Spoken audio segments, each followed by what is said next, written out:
Welcome to a super tournament recap where we have Gukesh, Fabi, Neuerbek, Prak, Alireza, Wesley So, Livon Aronian, Duda, Maxim Varshilagraf, and Bogdan Deak. So in the first round, in one of the most prestigious classical tournament this month, Alireza Firuza was playing against his fellow countryman Maxim Varshilagraf with white pieces and begins the game with e4. On this level, they're playing absolutely random moves. I mean, on the first move, they can play whatever opening, whatever structure, because these guys know a lot of stuff.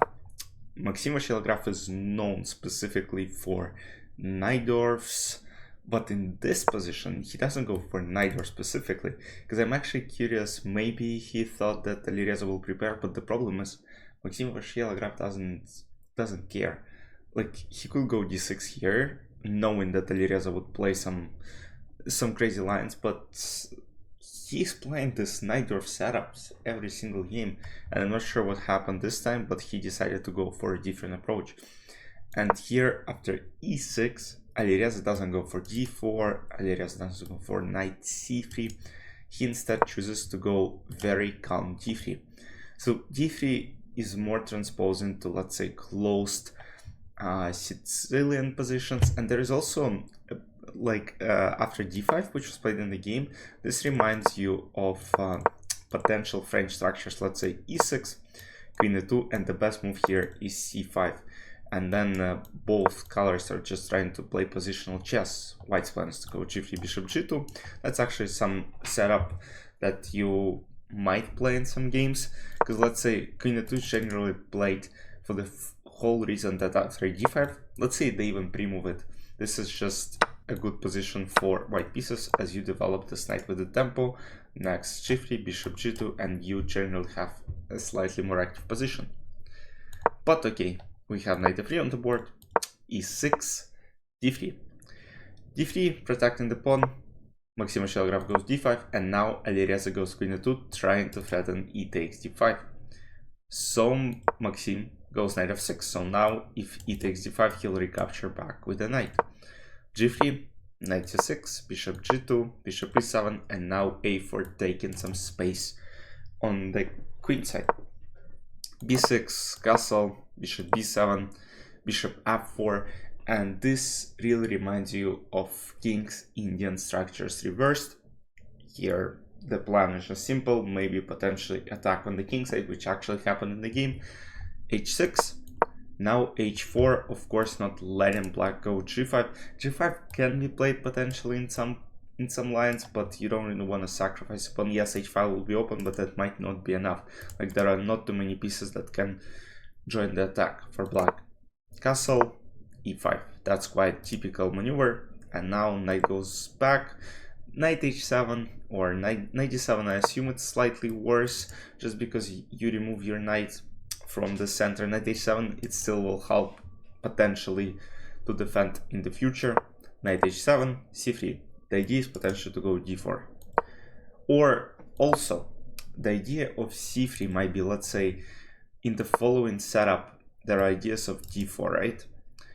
And generally, yeah, white will have to play c3, try to break it, maybe even play c4, but then you will have this en passant move. With c3, you kind of eliminate this en passant, because after d4, you can actually play c4, and after c4, you can play d4. So Alireza tries to make sure, let's say if Maxim tries to push one of these pawns, he'll just lock him down. In the game, queen d7 was played, rook e1, protecting the pawn on e5, rook e8, knight d2, f5. So, and now of course, if Alireza wants to attack in the future, he has to take this pawn. Otherwise, what potentially might happen, let's say, I think any move besides c takes f6 is kind of bad. Let's say king h2, and now there's g5, and let's say other moves that prevent it, let's say queen f3, trying to go this way, there's d4, and then g5 is coming anyways. So this e takes f6 is the only good move in this example. bishop f6, bishop h3, and now Alireza is trying to attack this e6 weakness. And it's hard to protect it. It's, first of all, it cannot be protected by its own pawn because f pawn moved, and that was the only pawn that protected this e6. And generally in this King's Indian structures, let's say even in some French positions, this e6 pawn might cause you a lot of troubles. And g5 was played. Maxim is trying to create counterplay, h takes g5, h takes g5, and now bishop goes to e5.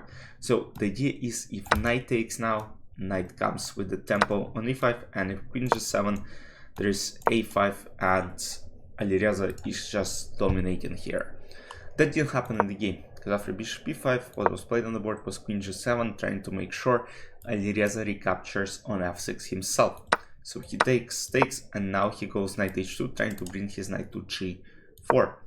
Rook h6, bishop goes back, knight f6, knight g4, takes, and now once again, e6 pawn will be a weakness.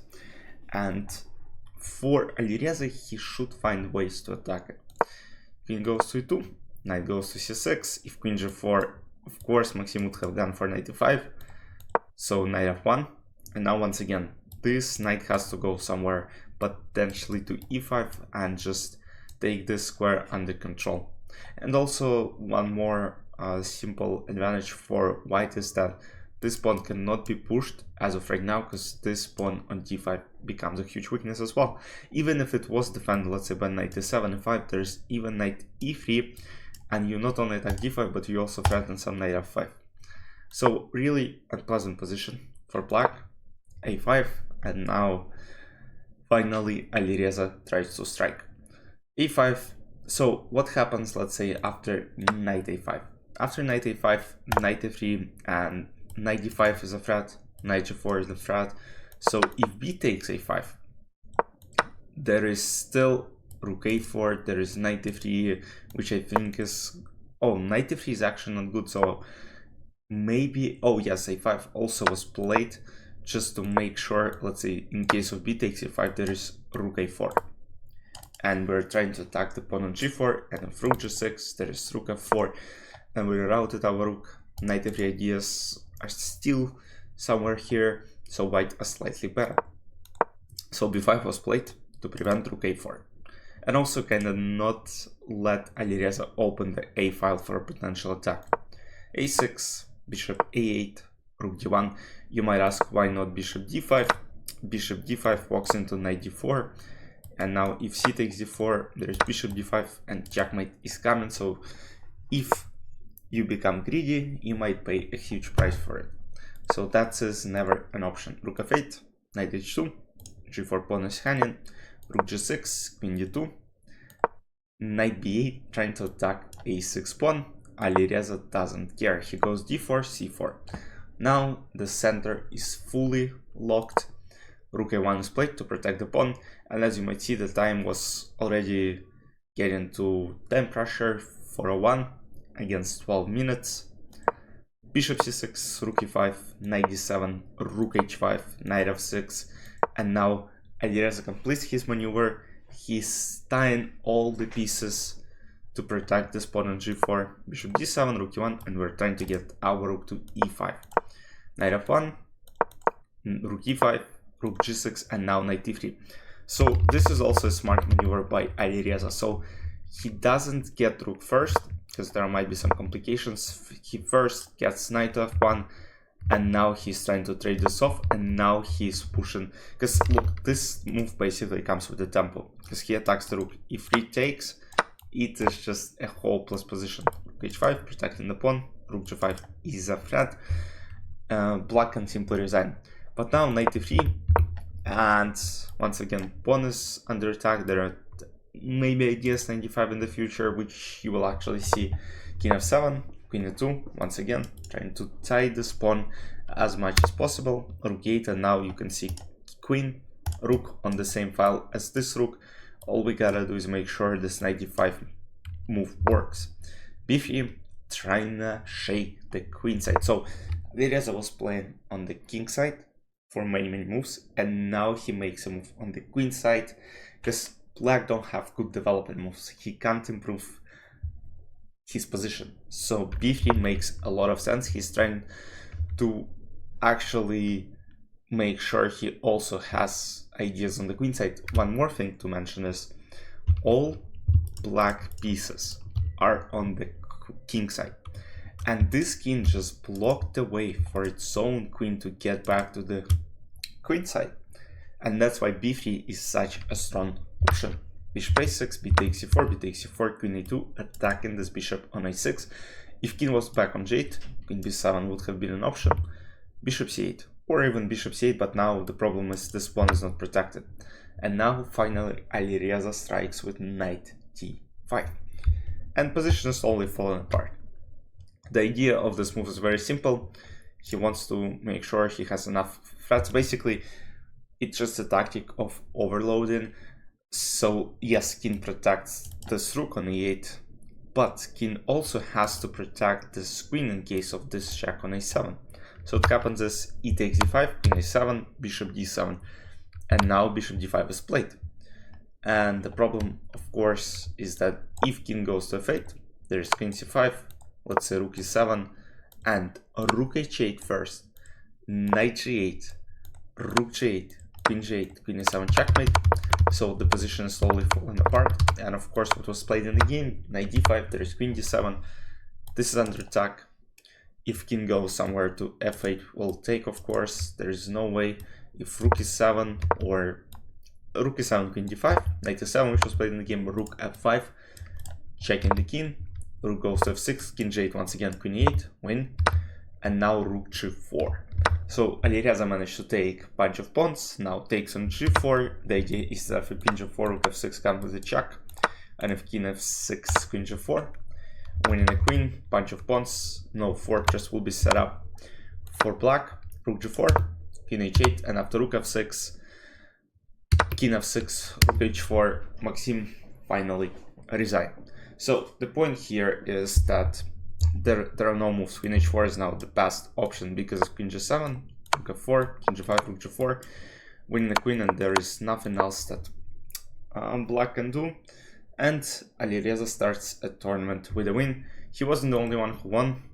Also, the game between Wesley So, you can't see the whole screen, but he ended up winning against Bogdan Daniel deck. And just to show you the table, after the first round, Wesley So and Alireza first. Then there are a bunch of draws, and of course, you can't see the rest, but there is Kukiash, Maxim Telegraph, and Bogdan Daniel.